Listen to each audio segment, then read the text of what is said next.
আমি শিলচর রাঙ্গেরখাড়ি গোপালজির আখড়াতে আছি। আজকে আমি শিলচর রাঙ্গেরখাড়ি গোপালজির আখড়া শ্রীকৃষ্ণ ভগবানের ঝুলন যাত্রা উৎসবের সম্পূর্ণ খবরাখবর গ্রাউন্ড জিরো থেকে তুলে ধরার চেষ্টা করি। কারণ টিভিটেন শিলচর সর্বদা ভালো ভালো খবর, মানুষের উপকারের খবর জনসমক্ষে তুলে ধরে। দর্শক, আপনারা আমার সঙ্গে থাকুন, আমি সমস্ত খুঁটিনাটি খবর তুলে ধরার চেষ্টা করি। দর্শক, আপনারা দেখতে পাচ্ছেন শিলচর রাঙ্গেরখাড়ি গোপালজির আখড়ার ঝুলন যাত্রা উৎসবে শ্রীকৃষ্ণ ভগবান এবং রাধারানীকে ঝুলার মধ্যে ঝুলানি হচ্ছে। আমি টিভিটেন শিলচরের পক্ষ থেকে প্রদীপ কুমার নাথ সেই খবরও দেখানোর চেষ্টা করছি। এখানে প্রচুর ভক্তরা শ্রীকৃষ্ণ ভগবানের ঝুলন যাত্রা উৎসবে ঝুলাকে ঝুলিয়ে শ্রীকৃষ্ণ ভগবানের আশীর্বাদ গ্রহণ করার চেষ্টা করছেন। আমি টিভিটেন শিলচরের পক্ষ থেকে প্রদীপ কুমার নাথ আজকে সমস্ত খবরাখবর গ্রাউন্ড জিরো থেকে তুলে ধরার চেষ্টা করছি। ভক্তরা সবাই খুব আনন্দিত এবং উৎসাহিত। এখানে গান কীর্তন চলছে এবং প্রচুর ভক্তদের বসে গান কীর্তন শ্রবণ করতেও দেখা যাচ্ছে। আমি টিভিটেন শিলচরের পক্ষ থেকে প্রদীপ কুমার নাথ আজকে সমস্ত খবরাখবর দেখানোর চেষ্টা করছি।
শিলচর রাঙ্গেরখাড়ির গোপালজির আখড়াতে শ্রীকৃষ্ণ ভগবানকে কালিয়ানাগের উপর নৃত্য করতে দেখানো হয়েছে। আমি টিভিটেন শিলচরের পক্ষ থেকে প্রদীপ কুমার নাথ সমস্ত খুঁটিনাটি খবর তুলে ধরার চেষ্টা করছি। শ্রীকৃষ্ণ ভগবানের ঝুলন যাত্রা উৎসবে শিলচর রাঙ্গেরখাড়ি গোপালজির আখড়াকে খুব সুন্দর করে আলোকসজ্জায় সজ্জিত করা হয়েছে। আমি টিভিটেন শিলচরের পক্ষ থেকে প্রদীপ কুমার নাথ সেই খবরও দেখানোর চেষ্টা করছি।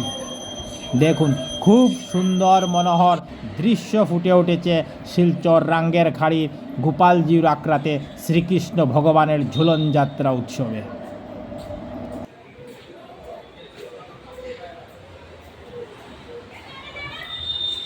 আপনারা শিলচর রাঙ্গেরখাড়ি গোপালজির আখড়াতে আসলে পবনপুত্র হনুমানজির, বজরংবলী হনুমানজির খুব সুন্দর মনোহর মূর্তি দেখতে পাবেন। সঙ্গে আপনারা দেবাদিদেব মহাদেবেরও খুব সুন্দর মনোহর মূর্তি দেখতে পাবেন এবং সঙ্গে দেবাদিদেব মহাদেবের পবিত্র শিবলিঙ্গেরও দর্শন করতে পারবেন। আপনারা দেবাদিদেব মহাদেবের মূর্তি এবং পবিত্র শিবলিঙ্গের পাশে নন্দী মহারাজকেও দেখতে পাচ্ছেন। নন্দী মহারাজ হলেন দেবাদিদেব মহাদেবের পরম ভক্ত এবং বাহন। তাই যেখানে দেবাদিদেবের মূর্তি এবং দেবাদিদেব মহাদেবের পবিত্র শিবলিঙ্গ থাকবে সেখানে নন্দী মহারাজ থাকবেনই থাকবেন, আর এটা খুব আবশ্যক। এবং বিঘ্ন বিনাশক পার্বতীনন্দন গণেশ ভগবানেরও খুব সুন্দর মনোহর মূর্তি দেখতে পাবেন। শিলচর রাঙ্গেরখাড়ির গোপালজির আখড়াতে খুব সুন্দর মনোহর গোপালজির মূর্তি দেখা যাচ্ছে এবং সঙ্গে জগন্নাথ ভগবানেরও খুব সুন্দর মনোহর মূর্তি দেখা যাচ্ছে। আমি টিভিটেন শিলচরের পক্ষ থেকে প্রদীপ কুমার নাথ সেই খবরও দেখানোর চেষ্টা করছি।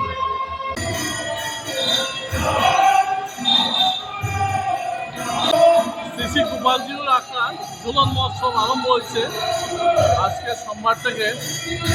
আমরা যে ব্রতটা আরম্ভ হয়েছে ঝুলন যাত্রাটা, এটা বেঞ্জলি দ্বাদশী ব্রত। আমরা ওই দিন একাদশী ব্রত করি না, আমরা দ্বাদশী ব্রত করে ওই দিন থেকে আমরা ঝুলন যাত্রা আরম্ভ করি। আর 5 দিন চলবে, শুক্রবার পর্যন্ত চলবে। প্রতিদিন ভজন কীর্তন এবং প্রসাদ বিতরণ অনুষ্ঠান হবে। আর বাদ বাকি আমার সেক্রেটারি মহাশয় বলবেন। আমরা প্রতি বছরের ন্যায় এবারও ঝুলনযাত্রা উৎসব ব্যবস্থা করেছি। আজকে বৈষ্ণব শাস্ত্র মতে আমাদের গোপালজির আখড়ায় ঝুলনযাত্রা আরম্ভ হয়েছে। আগামী শুক্রবার পূর্ণিমা দিন বিশেষ অনুষ্ঠান থাকবে এখানে। বৃহস্পতিবার, শুক্রবার দিন ঝুলনযাত্রার সমাপন হবে। প্রত্যেক দিন সন্ধ্যায় ভজন, কীর্তন, গান, বিভিন্ন ধরনের অনুষ্ঠান থাকবে এবং শেষের দিন এবং শেষের আগের দিন আমরা কিছুটা মহাপ্রসাদেরও ব্যবস্থা করেছি। প্রতিদিন যারা আসবে আমরা প্রসাদের ব্যবস্থা থাকবে, আমরা প্রসাদ বিতরণ করব। এই আমাদের বিস্তারিত। বাকি আমরা জীবনের শেষ দিনে আবার আপনাদের কাছে বলবো। আপনার মাধ্যমে আমরা এতদ অঞ্চলের শিলচর তথা বরাকবাসীর আপামর জনসাধারণকে ঝুলন পূর্ণিমার শুভেচ্ছা জানাই এবং গোপালজির আখড়ার পক্ষ থেকে আমন্ত্রণ জানাই এই কয়েকদিন এখানে উপস্থিত হয়ে গোপালের সামনে এসে আমাদেরকে কৃতার্থ করবেন এবং আপনারা ভজন, কীর্তন, গান অনুষ্ঠান উপভোগ করবেন। গোপালজিকে গোপালজিকে গোপালজিকে রাধা কৃষ্ণকে ঝুলন পূর্ণিমা কি। টিভিক্যান শিলচরের পক্ষ থেকে প্রতিষ্ঠান লাভ 24 আমি শিলচর রাঙ্গেরখাড়ি গোপালজির আখড়া গিয়েছিলাম। আজকে আমি শিলচর রাঙ্গেরখাড়ি গোপালজির আখড়া শ্রীকৃষ্ণ ভগবানের ঝুলন যাত্রা উৎসবের সম্পূর্ণ খবরাখবর গ্রাউন্ড জিরো থেকে তুলে ধরার চেষ্টা করেছি। কারণ টিভিক্যান শিলচর সর্বদা ভালো ভালো খবর, মানুষের উপকারের খবর জনসমক্ষে তুলে ধরে। ধন্যবাদের সহিত টিভিক্যান শিলচর প্রদীপ কুমার নাথ।